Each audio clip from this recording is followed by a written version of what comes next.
Nëse don të kuptosh njeriu, shiko se çfarë mjetesh përdor.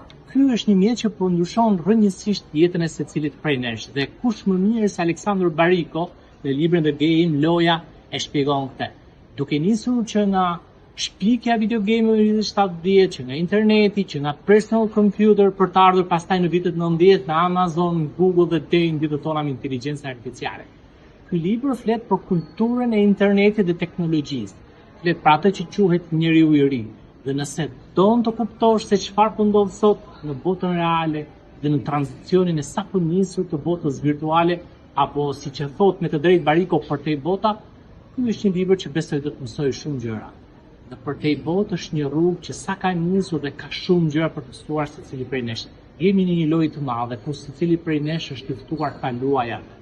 Platformat janë mjet ku secili prej nesh tashmë duhet të luajë.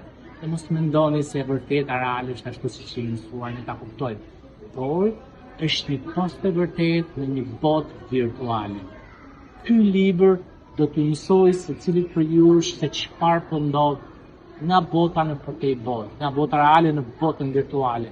Dhe në 25 teza që shtron Barrico në këtë libër, do kuptoni shumë çka që po ndodh në këtë botë të re.